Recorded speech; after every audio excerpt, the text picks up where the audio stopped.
हाँ जी फ्रेंड्स, तो today we are going to start a series of grammar shortcut tips. अब grammar तो अपने आप में ओशियन है, बहुत बड़ा टॉपिक है। मैंने आप लोगों के लिए इसको कॉम्पैक्ट कर दिया है, शॉर्ट कर दिया है। सिर्फ कुछ टिप्स पे काम करें, चाहे आपका एसएससी का एंट्रेंस हो, स्टाफ सिलेक्शन कमीशन, एलडीसी का सिलेक्शन हो, लोअर डिवीज़न क्लर्क, या फिर कोई भी क्लैट एग्ज़ाम हो, बैंक एग्ज़ाम हो, रेलवेज़ हो, गवर्नमेंट एग्ज़ाम हो। हर तरह के एग्ज़ाम में इंग्लिश के अंदर आपको ग्रामर फेस करनी ही होगी। You will have to face English.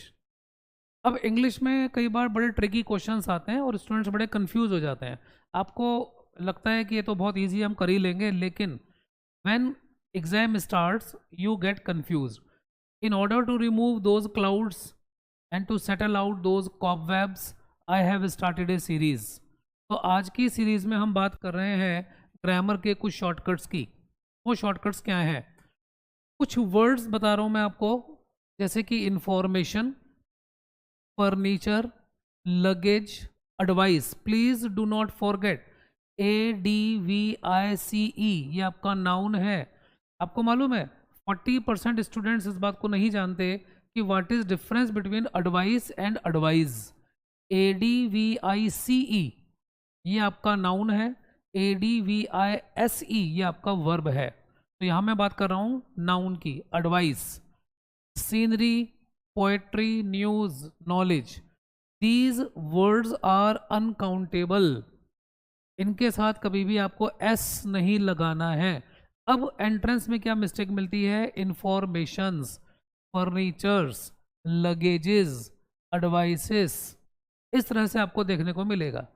जब कभी भी ऐसे किसी वर्ड के साथ आपको लेटर एस नजर आए, वो आपकी मिस्टेक है, सिंपल।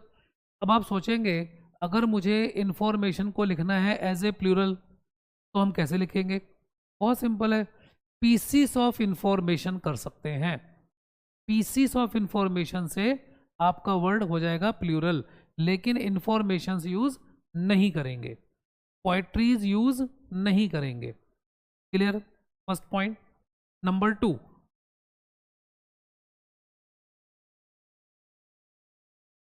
जो वर्ड्स हैं आपके team, jury, committee, family, audience and crowd, they are always treated singular. इनके साथ जो भी हेल्पिंग वर्ब होगा वो सिंगुलर होगा, और जो भी ग्रामर का रूल अप्लाई करेंगे वो सिंगुलर वाला ही करेंगे। Like team is, jury is, committee is, family is, और was as per the tense of the sentence, audience is, crowd is. लेकिन मैं आपको एक बात बता दूं, जूरी और कमेटी के बारे में एग्जाम में कई बार क्वेश्चन थोड़ा सा डिफरेंट आ जाता है। सुनिए ध्यान से, अगर ये लिखा हुआ है jury is divided in its opinion, ये सेंटेंस 100% गलत हो गया आपका। आप कहेंगे सर अभी तो आपने बताया कि जूरी के साथ हेल्पिंग वर्ब इज लगेगा, या कमेटी के साथ हेल्पिंग वर्ब सिंगल लगेगा, इज या वॉज। तो माय डियर फ्रेंड्स, इसका एक रीजन सुनो।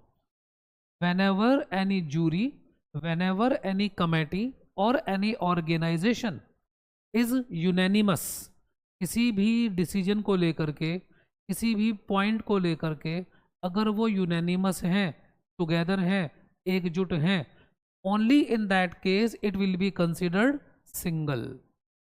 अभी मैंने क्या सेंटेंस बताया? जूरी इज डिवाइडेड, तो जूरी डिवाइडेड है, now it will not be considered a single entity, it will be considered plural. तो jury are divided in their decision. यहाँ दो मिस्टेक थी इस सेंटेंस में, jury are divided in their decision. और अगर मैं कहता जूरी आर यूनैनिमस, तो गलत हो जाता, क्योंकि अब जूरी क्या है? यूनैनिमस है। अगर जूरी यूनैनिमस है तो सिंगल है, जूरी इज यूनैनिमस। पॉइंट समझ आ गया आपको? चलिए आगे चलते हैं। यहाँ बहुत सारे स्टूडेंट्स मिस्टेक करते हैं एंट्रेंस में।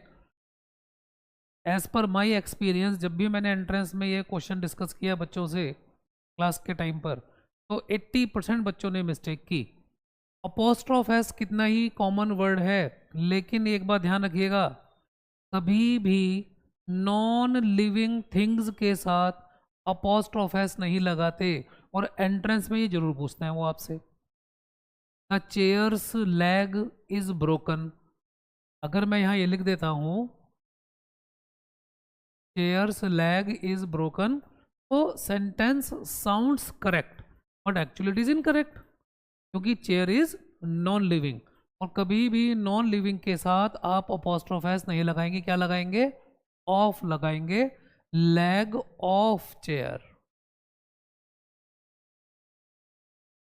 आप लगाएंगे लेग ऑफ चेयर, ध्यान रखिएगा ये पॉइंट।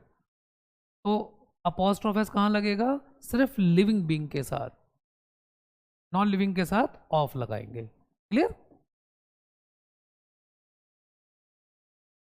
तो शॉर्टकट और फिर अगली सीरीज में चलेंगे।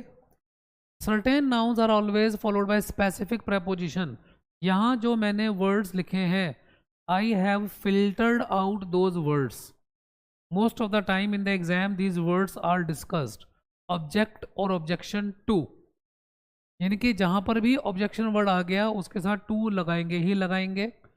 Advantage of, influence on, reason for, fond of, contained in, known to, prefer to.